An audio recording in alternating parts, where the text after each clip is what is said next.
this lesson, we're going to be exploring weather, climate, and soil. Before we can get around to learning about plants, what they need, how to choose them, and how to care for them, we have to understand the area we live in and why these specific elements of our weather, climate, and our soil are so important to know for successful planting in Gunnison Valley. Weather. There's no such thing as good weather and bad weather. There's just weather and your attitude toward it. That's a quote by Lewis Hay. Weather is different from climate. Weather represents the atmospheric events over a short time period, such as in a minute, an hour, or a day. So when you check the weather report, you're not checking what the conditions are going to be like in Gunnison every summer. You're not checking what the conditions in Gunnison are going to be like for the rest of the month.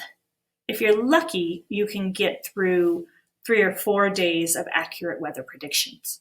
Weather is short term. Anyone can answer that question, what's the weather like today?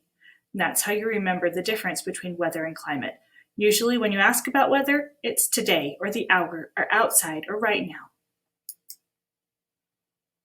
Weather items include rain, snow, hail, sunshine, dryness, frost, wind, and heat.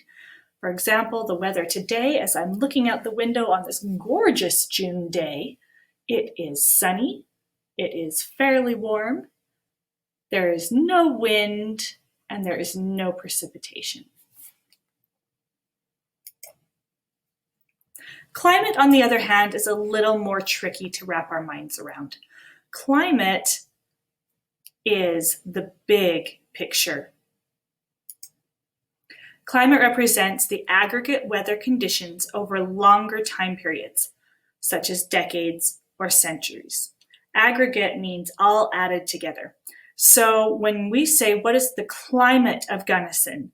We don't say, oh, it's sunny. That doesn't work.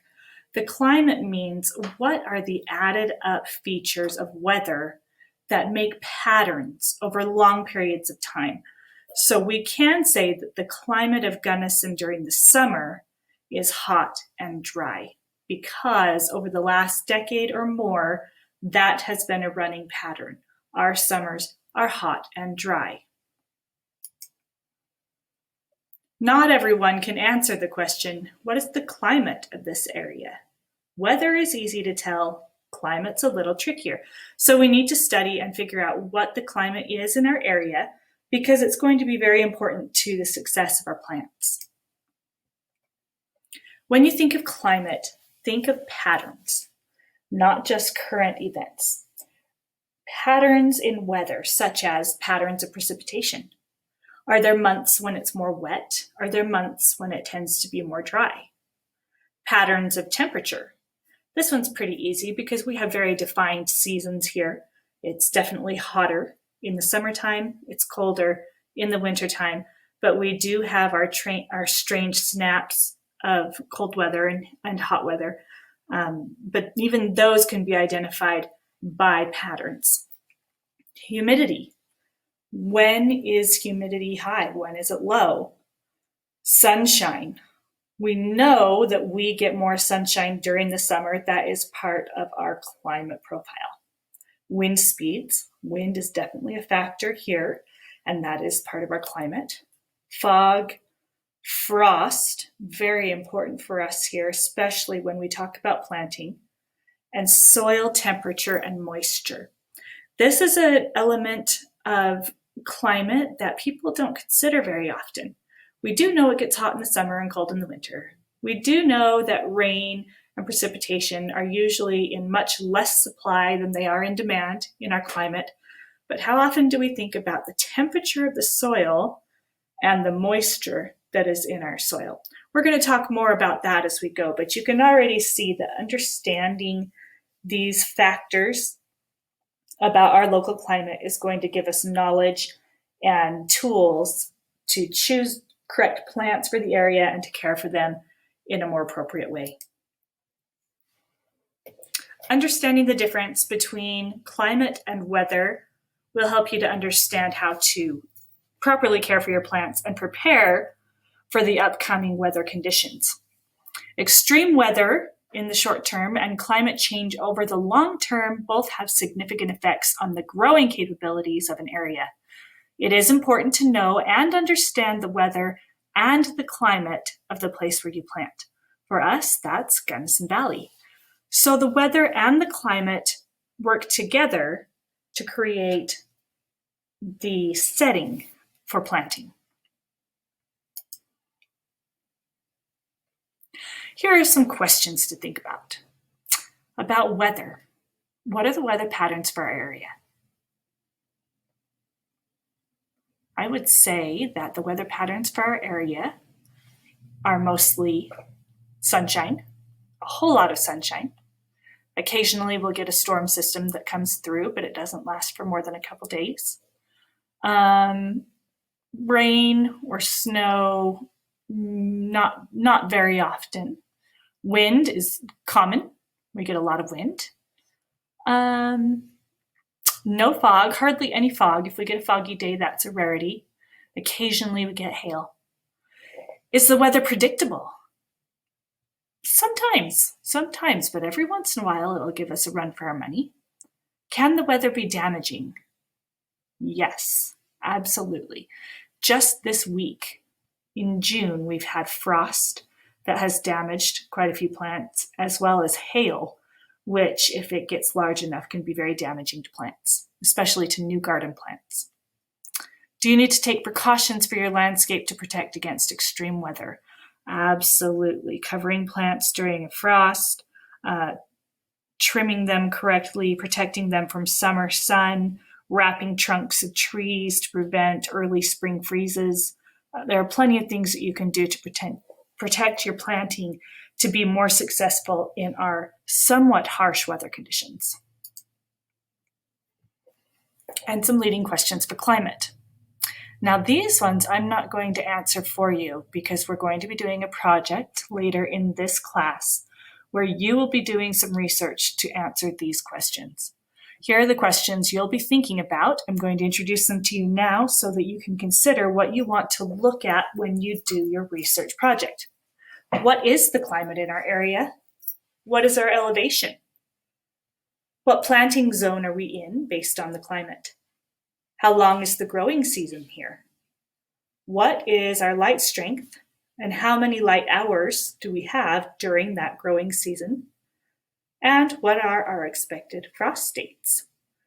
Now, most farmers in our area, I guarantee, know this information. Because to be a successful planter, you have to understand these items of climate. You need to know when that frost is going to hit. You need to know how long you have to get those plants in, get them growing, and get them established.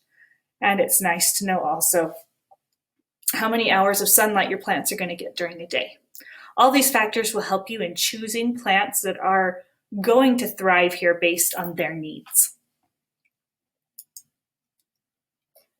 Now that we've gone over weather and climate, we're going to change gears a little bit and talk about soil. The soil or the dirt that you put your plants into is one of the most important factors in successful planting. Knowing what's in your soil makes all the difference. Soil has a personality. Its quality is the starting place for all planting success. So soil is categorized in several different ways. We're really going to focus on two of the different ways to categorize soil in this class. First of all, categories of consistency. That means what the soil feels like in your hand, how well it clumps together, how well it drains soil or drains water or holds on to water, So the three categories of soil are sand, loam, and clay. Sand is tiny little particles of rock or seashell and typically drains water very easily and has a hard time retaining water. Clay, on the other hand, is very opposite. It sticks together, can turn into cement once it's dried, and holds water very, very well, and very little oxygen lives in the clay soil, where sand has lots of oxygen all over in it. A loam is sort of in the middle of the two. Loam is what most plants really want. They have enough clay in them to stick together and to hold on to water, but enough sand that it doesn't turn into a hard, compact soil and water can drain out instead of sit on the roots.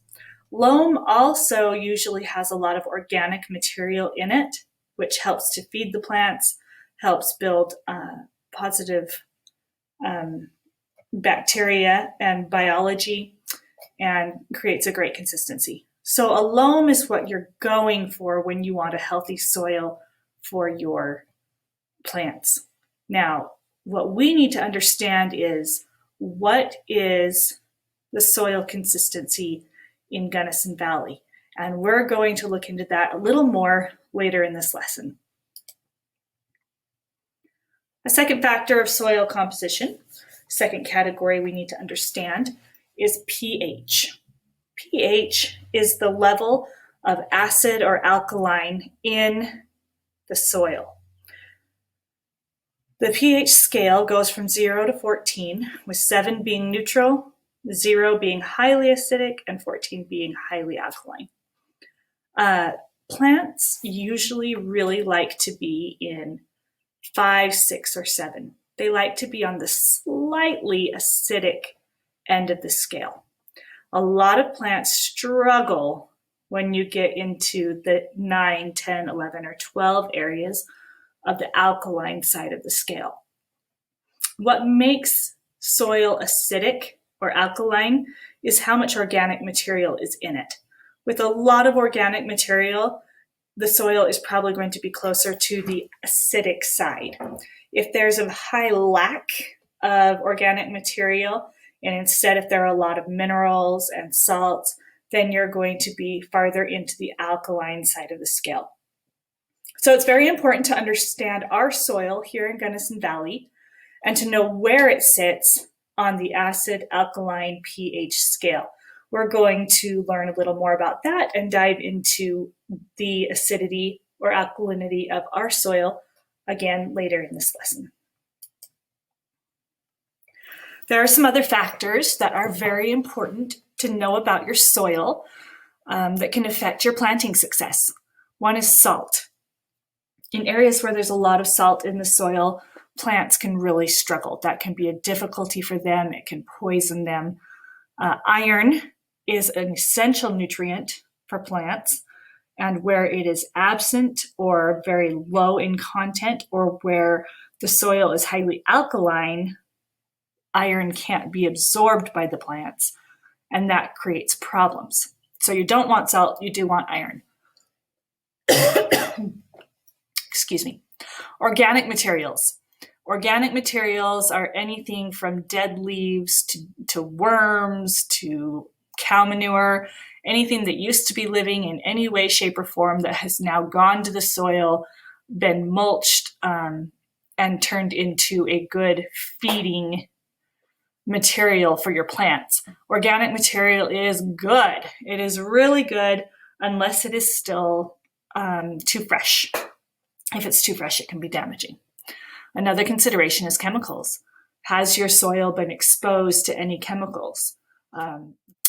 Do you use weed sprays in your lawn? Because those chemicals can damage the root systems of your trees. Is there anything that is being put on the road, or any cleaners from washing your car? Any chemicals like that that get into your soil. If you've had an oil spill from your car that leaked off into the lawn, that's going to affect the soil and the plants. Okay, that's our overview for weather, climate, and soil. And now that you understand this information, we're going to start jumping into the specifics of those topics as they apply here to Gunnison. We've got some fun experiments to do to test out our soil and figure out what our soil is and what that means for planting, as well as a research project about our local climate. So thank you so much. Happy planting.